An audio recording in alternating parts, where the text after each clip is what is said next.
प्रणाम जी। बोलो श्री प्राणनाथ प्यारे की जय, बोलो सतगुरु प्यारे की जय, सब सुंदर साथ की जय। कहते हैं कि श्री राज्य के मुखरविंद की शोभा अनंत है, इसी प्रकार उनके अंगों की शोभा भी अपार है। धामधनी के अंगों से सर्वदा लगे रहने वाले वस्त्रों तथा आभूषणों की भी शोभा असीमित ही है कि वो इसमें कोई हम गिनती नहीं कर सकते। अपार का मतलब कि बेशुमार, जिसकी कोई गिनती नहीं। अपार सूरत साहिब की, अपार साहिब के अंग, अपार वस्त्र भूखन जो रहत सदा अंगों संग। जो शोभा हक सूरत की सो क्यों पुरानी होए, जो शोभा हक सूरत की सो क्यों पुरानी होए। नई पुरानी तित कहावत जित कहियत है दोए। श्री राज्य के मुखरविंद की शोभा कभी भी पुरानी नहीं होती। कहते ना, वहाँ का पुराना नया कुछ है ही नहीं। नया और पुराना तो वहाँ होता है जहाँ दो की लीला होती है। इस संसार में नया पुराना है जहाँ दो की लीला है, अनेक की लीला है। वहाँ तो एक ही सर्वत्र है। राज्य ही वहाँ के पशु पक्षी, राज्य ही वहाँ के विशाल जितनी भी वहाँ के 25 पक्ष हैं, मतलब वहाँ का कण कण खुद राज्य ही है। तो वहाँ दो की लीला है ही नहीं, एक दिली है। जो एक के मन में आएगा वो सबके मन में आएगा।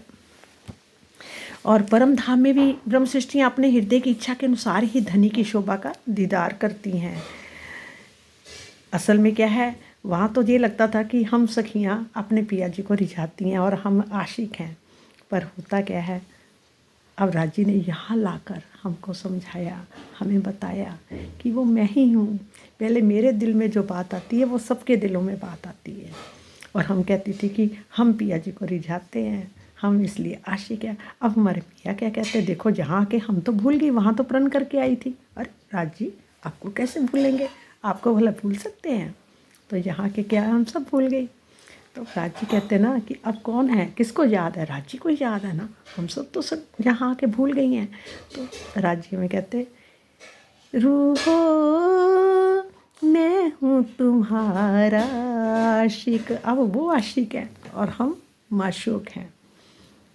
और यहाँ आके ये भी बता दिया कि तुम अलग अलग नहीं हो, सब एक ही हो, सर्वत्र में ही रूप धारण करे हुए हैं। और इस टाइम किसका इश्क बड़ा है, हमारे पिया जी। तो वही कह रहे, परम धाम में ब्रह्म सृष्टियाँ अपने हृदय की इच्छा के अनुसार ही धनी की शोभा का दीदार करती हैं। वे श्री राज्य के श्रृंगार को जिस रूप में देखना चाहती हैं, उन्हें उसी रूप का दर्शन प्राप्त होता है। ये आई बात, कहते ना, अरस में भी रूहें लेत हैं जैसी ख्वाहिश जिन, रूह जैसा देखा चाहे तिन तैसा होत दर्शन। पर अब पता लग रहा है कि राजी पहले अपने दिल में बात लेते हैं, फिर हमारे दिल में बात आती है तो हम वही करते हैं।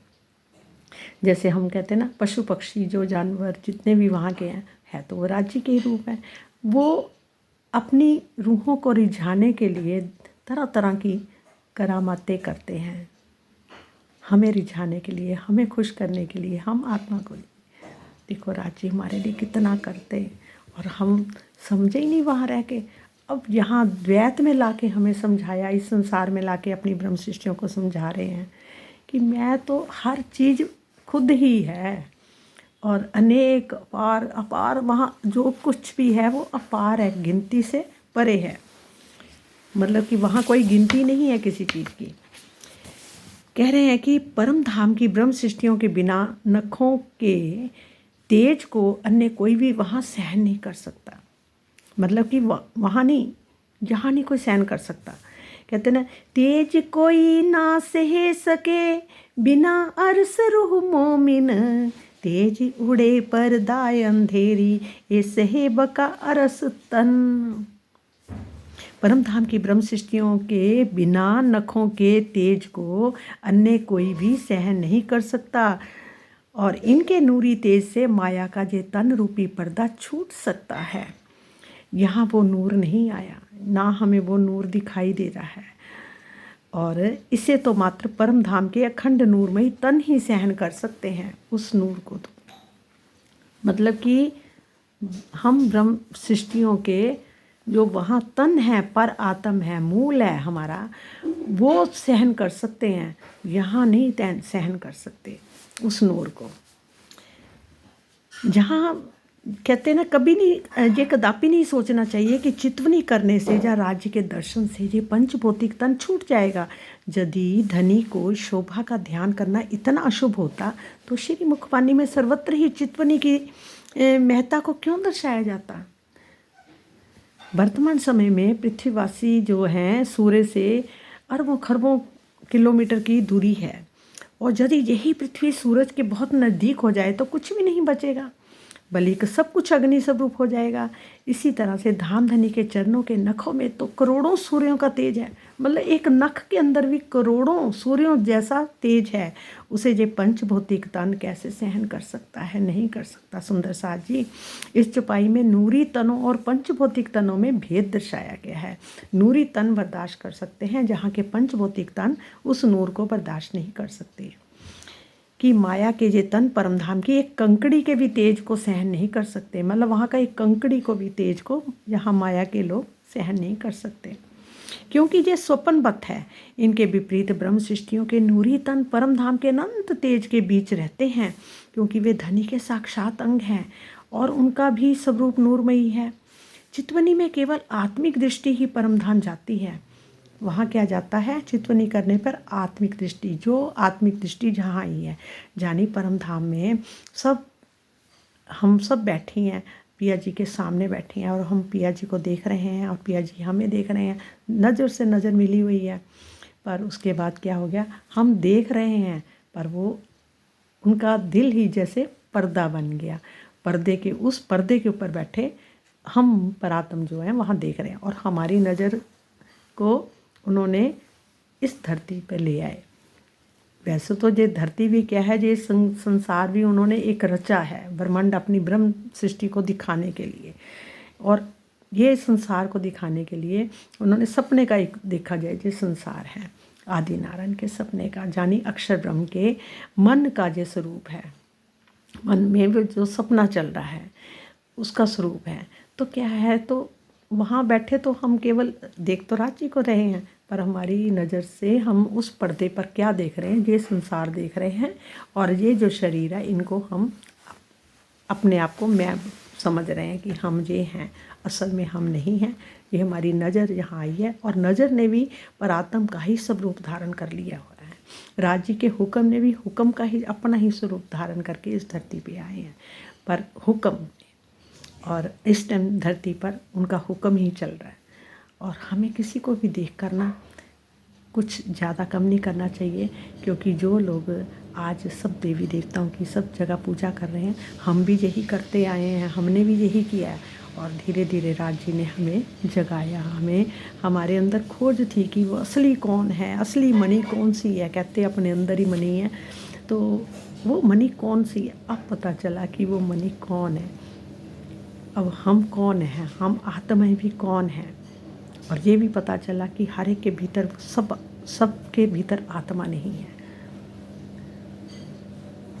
ये भी हमें यहाँ आके पता चला, नहीं तो हम ज्ञान पहले सुन रहे थे, सबका सुनते थे कि आत्मा, हम सब आत्मा हैं और सब कुछ जहाँ पर ब्रह्म ही ब्रह्म है, हम ये ज्ञान सुनते रहे हैं, और हर चीज़ को ब्रह्म समझो, ये भी हम सुनते आए। पर अब हमें ब्रह्म और जीव का, आत्मा का भेद पता लगा तारतम्य ज्ञान से, और ख़ास करके हमारे प्यारे श्री राज स्वामी जी ने तो इतने भावार्थ से हमें समझा दिया कि अब हर बात समझ आने लगी है।